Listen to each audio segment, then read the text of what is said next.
오늘은 이스라엘의 역사한 사도행 사무엘상 5장의 내용인데요.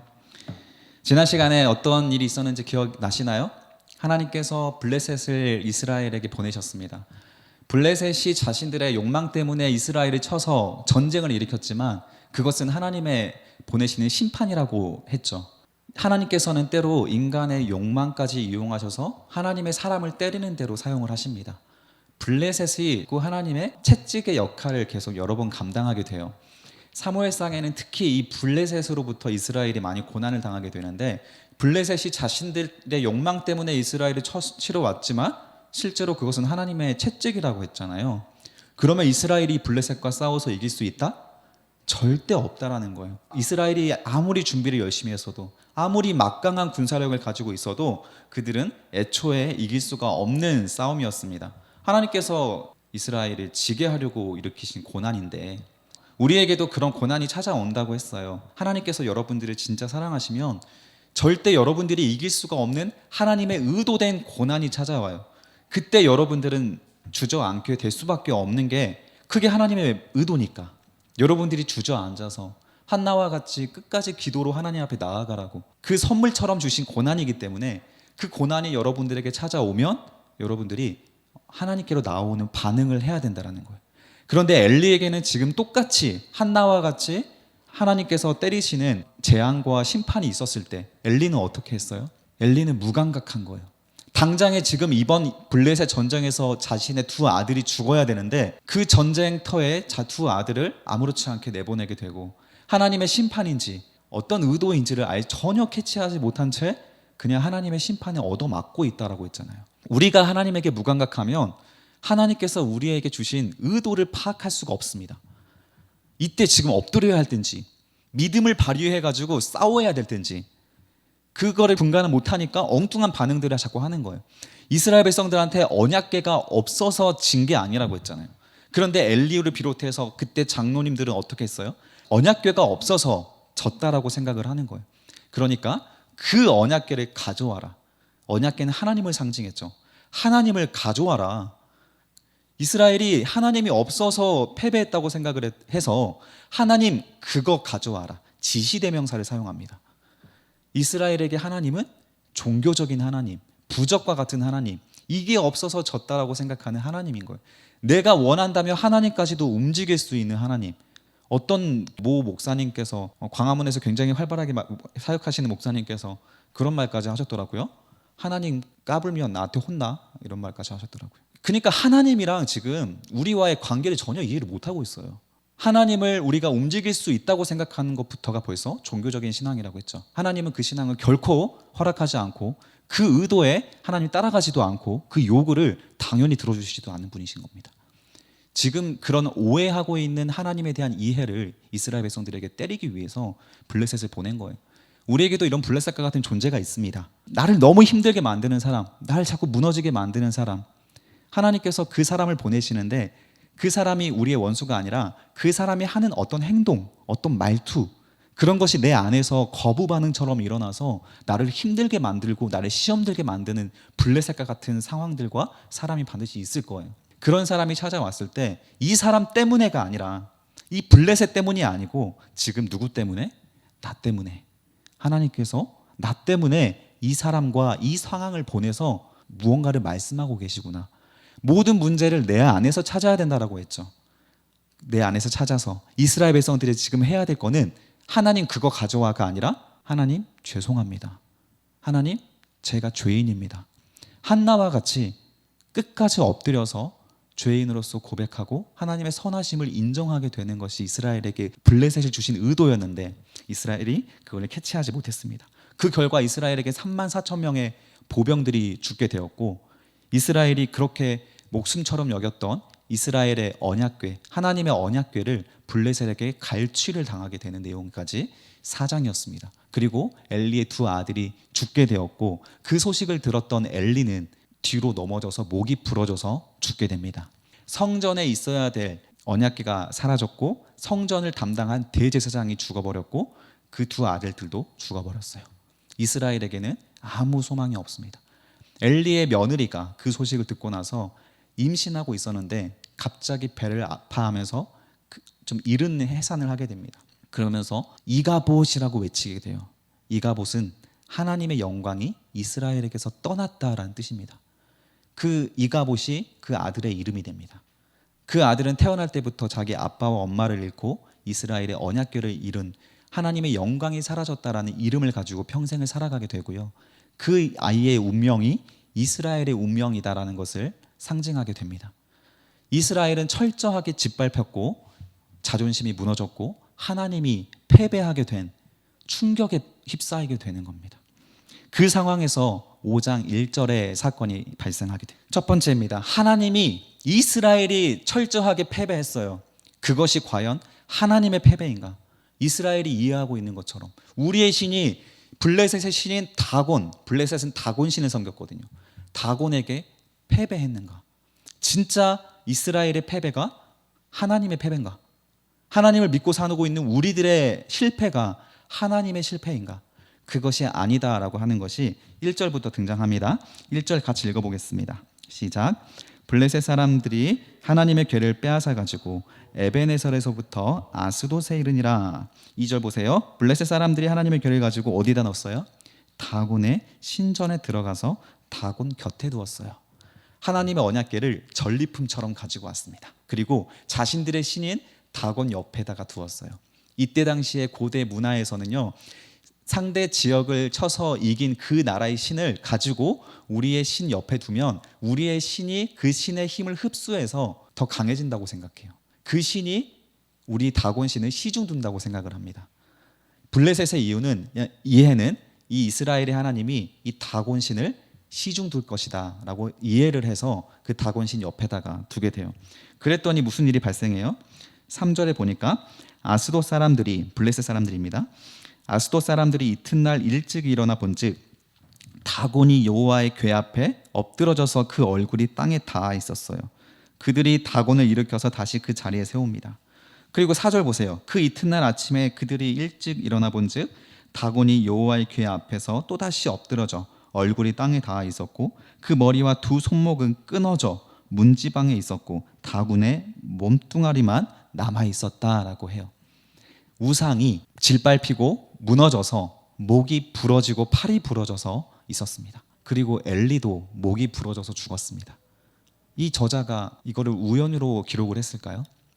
의도적인 표현이에요. 엘리가 하나님을 인간의 힘에 의해서 좌지우지되는 하나님이라고 우상으로 여겼던 그 우상이 하나님 앞에서 꺾임을 당했다라는 그 의미를 오늘 이 다곤의 우상을 통해서 우리에게 보여주는 거예요. 우리가 의미를 부여하는 것이 우리의 우상이 됩니다. 우리가 살아갈 때 꼭 필요한 힘이라고 생각되는 것이 우리의 우상이 돼요. 우리가 돈이 꼭 필요하다고 생각이 되면 돈은 우리의 우상이 되고요. 결혼이 나에게 꼭 필요한 거라고 생각이 되고 있을 때 그 결혼이 자칫 우상이 되기도 합니다. 이 하나님보다 더 강력한 힘을 가진 것, 하나님보다 나를 더 두렵게 만드는 것, 하나님보다 나에게 더 큰 영향력을 행사하게 하는 것, 그것이 우리가 의미를 그렇게 부여했기 때문에 그것이 그런 강력한 힘을 가지게 된다는 것. 다곤 신에게 블레셋이 이스라엘의 하나님도 이기시는 자신들의 신이라고 믿고 있는 그 의미를 부여했기 때문에 그들은 자신 있게 그 하나님의 언약궤를 다곤 신 앞에 데려갔던 거예요. 그랬더니 결과는 어떻게 되었나요? 그 우상은 우상일 뿐인 거예요. 인간에게나 신일 뿐인 거지 하나님 앞 봤을 때는 그냥 돌덩어리인 거예요. 아무 힘이 없는 돌덩어리. 우리가 가지고 있는 이 지폐 쪼가리 돈도 하나님 볼 때에는 아무 의미가 없는 종이라는 거. 우리들이 절대적으로 생각하는 결혼이나 우리들의 취업의 문제나 대학의 문제나 우리들의 인생의 모든 문제 속에서 하나님에게도 절대적인 문제는 존재하지 않는다라는 거. 그런데 우리가 그 하나님을 의지하지 못하고 자꾸 이런 것들로 의지하려고 하는 우리들의 마음, 그리고 하나님을 그 우상으로 가지고 와가지고 이런 것들을 좀 이루어 보려고 하는 마음. 내가 하나님 앞에 주일 성수 열심히 하고 헌금하고 봉사하면 하나님이 나에게 취업의 길도 열어주시고 나에게 복된 높은 연봉도 허락하시고, 결국 우리의 마음에 원하는 거는 돈과 내 목표잖아요. 하나님이 그거 들어줘야 나의 하나님이잖아요. 만약에 그 하나님이 안 들어주시면 어떻게 할 건데요? 그러면 하나님은 없어라고 되는 거예요. 우리도 모른 채 우리 마음속 깊이 들어가 보면 전부 다 우상 덩어리라는 거예요. 하나님보다 강한 것들 뿐이라는 거예요. 하나님이 그 강한 것들에 따라갈 필요가 없다라는 거예요. 하나님은 이미 영광스러운 존재고 우리의 의지랑 상관없이 하나님은 그냥 있는 그 자체로 절대적인 존재예요. 우리를 필요로 하는 존재가 아닌 거예요. 그런 하나님이 우리를 사랑한 것이 문제가 되었다는 겁니다. 우리는 하나님을 무시하는데 그런 하나님이 우리를 사랑해버렸어요. 우리를 자녀라고 불러버렸습니다. 그러니까 하나님이 우리에게 자꾸 성경에서나 우리들의 삶 속에서 끌려다니시는 것처럼 느껴질 수는 있다는 거예요. 그러나 우리가 하나님을 높여드리고 하나님 앞에 헌금해야만 하나님께서 움직일 수 있는 분은 절대 아니시다. 오늘 이 다곤의 사건에서 발견할 수 있는 겁니다. 하나님의 언약궤가 블레셋의 주요 도시 중의 하나인 아스돗까지 빼앗겨서 이동을 당했습니다. 한번 다음 페이지 지도 한번 보여주시겠어요? 블레셋에는 5개의 주요 도시가 있었어요.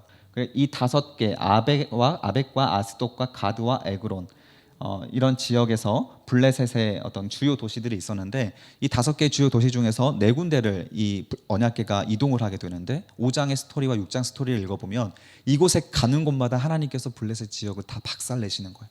가는 곳마다.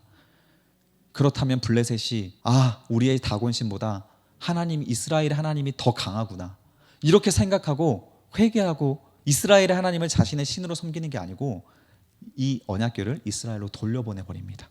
우리는 감당 못하겠다. 그렇게 하나님께서 블레셋을 심판하시고 스스로 이스라엘로 돌아오세요. 하나님께서 우리가 하나님 앞에 하나님 영광 받으세요 해야 하나님이 움직이시고 살아계시는 게 아니고 하나님이 살아계시고 주권하시는 그 역사 속에 우리를 초대하신 겁니다. 따라서 우리가 하나님 앞에 취해야 될 태도는 겸손함이고요. 하나님의 선하심을 인정하고 엎드리는 겁니다. 내게 찾아온 고난이 있다면 블레셋이구나. 나를 여기서 패배시키려고 하시는 하나님의 의도가 있을 수도 있다.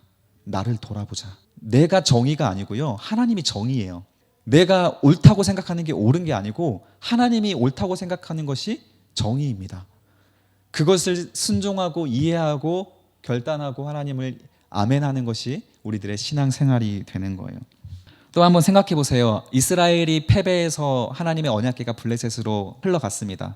그렇다면 그것이 하나님의 패배가 아니라고 했죠. 그런데 어찌됐건 하나님의 언약궤는 블레셋에게 빼앗아 갔기 때문에 하나님께서 스스로 자존심이 상하실까요? 하나님의 이름을 가지고 싸운 우리들이 세상에 나가서 박살이 났어요. 하나님께서 자존심이 상하실까요? 하나님은 자존심 상하지 않으세요. 지난 시간에 설명했지만 하나님은 심지어 인간까지 내려오셔가지고 자기가 만든 피조물에게 얼굴에 침뱉음을 당하고 뺨을 맞고 발가벗김을 당하기까지도 창피해하지 않으셨던 분이셨습니다. 우리 하나님은 우리가 구원받는 일에 모든 관심과 신경을 곤두세우고 있는 분이세요. 우리가 하나님이 실패했다고 하나님 자존심 상하실 거야? 그러지도 않으시는 분이라는 거예요. 솔로몬이 하나님의 성전을 지었습니다. 으리으리하게 지었어요. 그리고 금으로 다 도배를 해버렸습니다. 이스라엘이 가장 강한 전성기 때, 가장 부유할 때, 그때 솔로몬의 그 재산이 오늘날 돈으로 환산하면 빌 게이츠보다 돈이 많았다고 하잖아요. 세상에서 가장 부자가 솔로몬이었습니다. 이스라엘의 경제력은 말도 할 것이 없었죠. 모든 나라보다 강한 나라가 이스라엘이었을 때 그 모든 재력과 힘으로 하나님의 성전을 으리으리하게 지었어요. 수천 년이 지난 오늘날까지도 이스라엘 사람들은 그 솔로몬 시대를 기억하고 그리워하고 있어요. 그렇게 완벽하게 으리으리하게 지었던 솔로몬 성전이 지었을 때 하나님께서 솔로몬에게 했던 경고가 있어요. 열왕기상 9장 6절에서 7절 한번 보세요. 그 솔로몬이 모든 재력을 가지고 하나님 앞에 성전을 지었을 때 하나님께서 솔로몬에게 했던 경고입니다. 6절부터 보겠습니다. 만일 너희나 너희의 자손이 아주 돌아서서 나를 따르지 아니하고 내가 너희 앞에 둔 나의 계명과 법도를 지키지 아니하고 가서 다른 신을 섬겨서 그것을 경배하면 내가 이스라엘을 내가 그들에게 준 땅에서 끊어버릴 것이고 내 이름을 위하여 거룩하게 구별한 이 성전이라도 내가 내 앞에서 던져버리리니 이스라엘은 모든 민족 가운데 속담거리와 이야기거리가 될 것이다. 이해가 되세요? 하나님 영광 받으세요라고 하면서 하나님께 성전을 으리으리하게 지었습니다. 우리 망원제일교회를 으리으리하게 지어서 밖에서 바라보면 멋있잖아요. 하나님 영광 받아주세요. 하나님 거예요. 하나님께서 전혀 기뻐하지 않으세요. 오히려 하나님께서 염려하시면서 경고하시는 것이 있어요. 너희가 이 성전을 지었다고 스스로 교만해서 너희가 나를 떠나고 너희들이 우상을 숭배한다. 너희가 나를 종교적으로 섬기려고 한다. 그렇게 한다면 나는 너희들을 버리고 너희가 나를 위해 지어준 이 성전이라도 짓밟아 버릴 것이다. 그리고 이 성전이 무너진 것 때문에 세상 사람들이 하나님을 조롱하고 속담거리 만들고 이야기거리가 되게 만들어 버릴 것이다 라고 하는 거예요. 아니 하나님이 무너지는 것이 하나님께서는 싫지 않으세요? 하나님은 안 무너진다라는 거예요. 성전이 하나님이 아니라는 겁니다. 성전을 지었다고 하나님이 그 안에 갇혀 있지 않다라는 거예요. 오히려 인간이 이 성전 때문에 교만해지면 하나님께서 이 성전을 너희들이 창피하게 하나님의 이름을 땅바닥에 떨어뜨려 버릴 것이다. 그리고 실제로 그런 일이 일어났습니다. 여호와의 성전이 바벨론에 의해서 완전히 산산조각이 나버립니다. 이스라엘에게는 충격적인 사건이죠. 하나님이 바벨론에게 졌다라는 사건입니다. 그러나 하나님이 지지 않았다라는 것. 하나님은 인간이 교만한 것, 하나님의 이름을 이용해서 교만한 짓을 하면 하나님은 기꺼이 하나님의 이름을 땅바닥에 버리시는 분이시라는 것, 우리가 잘 이해해야 돼요. 그래서 우리가 생각해야 될 것은 바로 6절에 나와 있습니다. 6절. 하나님께서 블레셋 사람들에게 심판하실 때 언약궤가 때리는 것이 아니라 무엇이 때려요? 6절 보세요. 여호와의 손이 블레셋을 치사입니다. 이스라엘 백성들이 우상처럼 여겼던 그 언약궤가 때리는 것이 아니고 여호와의 손이 보복하시고 싸우시는 거예요. 따라서 우리는 우리 옆에 누가 있는지를 봐야 되고 우리를 움직이는 분이 어떤 분인지를 이해하고 이 세상을 살아가야 됩니다. 그러면 두려울 것이 없고요. 세상이 크고 내가 작은 것이 아니라 내 뒤에 있는 하나님이 크고 세상이 작게 보여요. 이것이 잘 이해가 되지 않을 때 우리는 전쟁이 일어나지만 실제로 그렇습니다.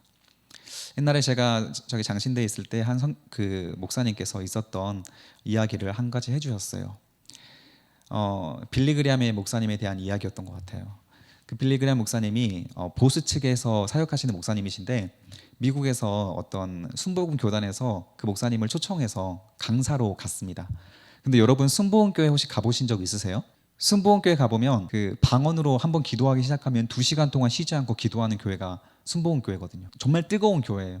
근데 그 빌리그리암 목사님이 그 수련회 강사로 초빙을 받아서 그 강의를 하러 갔는데 그 찬양 시간이 됐는데 이 성도님들이 기도를 끊어지지 않고 2시간 동안 기도하기 시작하는 거예요. 빌리그리암 목사님이 앞에서 앉아서 자기 설교 순서 기다리고 있다가 너무 지쳐가지고 자기 목양실로 들어갔습니다. 그러면서 다른 목사님들한테 혹시 제 설교 시간이 되면 좀 불러달라고, 나 저기 목양실에 가 있겠다고. 목양실에 가서 쉬고 있는데 갑자기 문을 누가 톡톡톡 두드리는 거예요.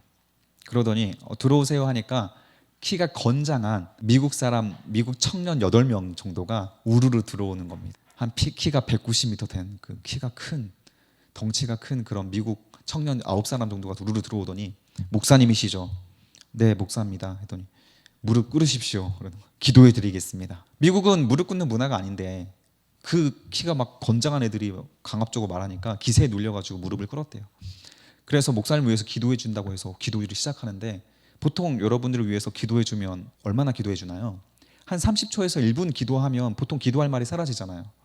이분들은 20분 동안이나 기도를 해주는 거예요. 목사님이 무릎이 아파가지고 막 고통스러운데 그 20분 동안 기도해 주는 이 청년들도 힘들었는지, 구부정하게 기도해야 되니까 허리가 아파가지고 힘들었는지 이 목사님을 손을 댄 그 손에다가 힘을 기대면서 목사님의 머리에다가 손을 올려놓은 그 청년은 목사님을 지팡이 삼아가지고 꾹꾹 눌러가면서 20분 동안이나 기도를 해줬다라는 거예요. 목사님의 다리가 너무 아프고 땀이 막 쏟아지고 하는데 더 가관이었던 것은 이 목사님을 위해서 기도해 준 사람, 특히 목사님의 이 머리에 손을 얹고 기도해 주고 있는 그 청년이 보통 목사님을 위해서 기도해 주겠다고 그러면 누구를 위해서 기도해야 돼요? 그 목사님의 기도를 해야 되잖아요. 그런데 갑자기 생뚱맞게 기도를 하다가 다른 사람의 기도를 하는 거예요. 그러더니 이렇게 기도합니다. 하나님, 내 친구 찰리 스톨지 퍼스를 아시죠? 내 친구 찰리 스톨지 퍼스를 아시죠?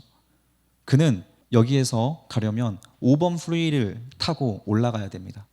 5번 프리를 타고 올라가야 됩니다. 가다가 보면 맥도날드가 나옵니다. 가다가 보면 맥도날드가 나옵니다. 맥도날드를 끼고 우회전해야 됩니다. 맥도날드를 끼고 우회전해야 됩니다. 이렇게 갑자기 약도를 그리기 시작하는 거예요. 2번씩 말하면서. 맥도날드 끼고 오른쪽으로 가다 보면 3번째 집이 나옵니다. 3번째 집이 나옵니다. 그 집이 바로 제 친구 집입니다. 그 집이 바로 제 친구 집입니다. 그러더니 그제서야 조금 기도다운 기도가 나오는 거예요. 하나님, 내 친구 찰리 스토지퍼스가 지금 사업이 망해서 6개월째 집에 들어가지 않고 있고, 집에는 지금 2 딸과 아내가 그 남편을 찾고 있고 실종 신고까지 한 상태인데, 얼마 전에 저에게 연락이 왔습니다. 자신이 자살을 결심했다라고 연락이 왔습니다. 하나님, 내 친구 찰리 스토지퍼스를 좀 불쌍히 여기셔서 그를 구원해 주세요. 이렇게 기도를 했다라는 거예요. 이 목사님이 어이가 없어가지고 어쨌든 그 기도가 20분 지나고 가서 빨리 거기 설교를 하고 도망치듯이 거기를 나왔대요. 그리고 나서 집에 가려고 차를 타고 앞에 가고 있는데 어떤 사람이 히치하이킹을 하더라는 거예요. 미국에서는 히치하이킹을 할 때 어디 목적지가 같으면 같은 곳에 타서 가잖아요. 그런데 위험하다 보니까, 총기 소지가 가능한 나라다 보니까 히치하이킹을 하는 어떤 규칙이 있대요. 바로 서로 통성명을 하는 겁니다. 그랬더니 목사님이 먼저 문을 열어주면서, 안녕하세요, 저는 빌리그램 목사입니다. 어디까지 가세요? 그랬더니 그분이 하는 말이, 안녕하세요, 저는 찰리 스토지퍼스입니다. 저 지금 어디로 가고 있습니다. 어디 가는 길까지만 태워다 주세요. 그 순간 목사님이 뭐에 번개에 맞은 듯이 머리가 번쩍해가지고 어서 타십시오 하더니 그를 태운 다음에 5번 프리로 올라탔습니다. 갑자기 그 사람이 깜짝 놀라가지고, 어디 가십니까? 지금 당신 집에 갑니다. 아니, 이쪽 방향이 저희 집인지 어떻게 알았습니까? 하나님이 알려주셨습니다. 당황했어요. 가다가 맥도날드가 나왔습니다. 끼고 우회전했어요. 그리고 3번째 집에서 딱 멈췄습니다. 아니, 여기가 우리 집인지 어떻게 알았습니까? 하나님이 알려주셨습니다. 그러면 초인종을 눌렀습니다. 여기에 아내와 2 딸 나와! 소리 지었어요. 아니, 저한테 2 딸이 있는 것도 어떻게 알았습니까? 하나님이 알려주셨습니다. 그리고 그들을 다 밖에 불러가지고 다 무릎을 꿇렸어요. 20분 동안 머리를 지팡이 삼아서 꾹꾹 눌러가면서 그들을 위해서 기도해줬습니다. 그리고 마지막에 이렇게 기도했어요. 하나님, 주님의 사랑하는 아들 찰리 스토지퍼스를 아시죠? 하나님, 이 사랑하는 아들이 방황 중에 있습니다. 사업이 망해서 돈을 잃어버리고 아무 소망 없이 살아가다가 이제는 이 귀한 생명까지 버리려고 하니 하나님 좀 불쌍히 여겨주세요. 하나님 찾아와 주시고 하나님 살아계심을 좀 보게 해주세요. 이렇게 기도했다라는 거예요. 그랬더니 이 찰리 스토지퍼스가 갑자기 벌떡 일어나더니, 이 사람은 하나님께서 보내신 천사라고, 하나님 진짜 살아계신다고, 그러면서 그를 막 껴안고 감사하다고 하는 거예요. 그리고 나서 이 빌리그램 목사님이 자기 집에 돌아가서 한 3년 정도 뒤에 한 메일 한 통을 받았다고 합니다. 안녕하세요 목사님, 저 찰리 스토지퍼스입니다. 기억하시죠? 제가 목사님께서 기도해 주시고 다시 힘을 내서 열심히 살았습니다. 그리고 제가 빚졌던 모든 빚을 다 갚고 이제 새로운 사업을 시작해서 다시 아내와 2 딸을 부양하고 잘 살아가고 있어요. 그때 저를 위해서 기도해 주셔서 너무 감사합니다라고 편지가 왔어요. 여러분, 빌리그램 목사님이 그 편지를 받고 얼마나 회개했는지 모른다고 고백을 했어요. 빌리그램 목사님은 생각했죠. 아니, 이래가지고 되겠어? 이게 무슨 기도야? 아니, 나를 위해서 기도해 준다면서 무슨 약도를 그리고 있고 다른 사람을 위해서 기도해 주고 있어. 아니, 무슨 나를 초청해 놓고 2시간 동안이나 방언 기도하고 있어. 그런 거는 기도가 아니지. 그런 거는 하나님께서 그렇게 역사하지는 않지. 그렇게 자신이 하나님을 제안하고 자기가 이해하고 있던 그 하나님에 대해서 회개했다라고 해요. 그리고 진짜 하나님께서 살아계시고 하나님께서는 여러 가지 방법으로 우리에게 찾아와서 역사하고 계신다. 이것을 그때 확신하게 되었다라고 합니다. 여러분, 우리의 옆에 하나님이 계실 때 우리가 그 살아계시는 그 하나님을 의심하지 말고, 왜 나한테 찾아온 이런 시련이 있는지, 왜 자꾸 내 인생을 이렇게 답답하게 돌아가는지, 그때 우리가 이해하고 있는 우리들의 삶의 그런 방식과 세상의 방식으로 하나님을 이용하려고 하거나 내 힘으로 그것을 극복하려고 하기보다 하나님께서 진짜 살아계시고 이 어려운 순간에서도 하나님께서 나에게 주시는 어떤 시간과 은혜가 있다는 것을 여러분들이 꼭 아셨으면 좋겠습니다. 하나님께서는 여러분들에게 다양한 방식으로 찾아오시고, 오늘 또 설교 말씀으로, 그리고 여러분들에게 할 큐티 말씀으로, 여러분들의 부모님의 잔소리로, 누군가의 따뜻한 권고로, 날카로운 책망으로, 날 짜증나게 만드는 내 친구로 하나님은 우리가 이해할 수 없는 모든 방식으로 찾아오십니다. 사업이 망하면 사업이 망한 것으로, 대학이 떨어지면 대학이 떨어지는 것으로, 취직이 안 되면 취직이 안 되는 것으로, 취직이 되면 취직이 되는 것으로, 대학에 붙으면 대학이 되는 것으로, 여자친구, 남자친구가 생기면 그 연애를 통해서, 헤어지면 헤어짐을 통해서, 결혼이면 결혼을 통해서 수만 가지 방법으로 우리에게 찾아오시고 경고하시고 가이드하시는 내용이 있어요. 그런데 이거는 아니야. 여기는 내 힘으로 극복해야 될 문제지. 지금 무슨 교회 갈 시간이야. 지금 빨리 공부하고 내가 하나라도 내 스펙을 더 쌓아야지. 다 합격하고 나서 가야지. 성공하고 나서 가야지. 그거 아니라는 겁니다.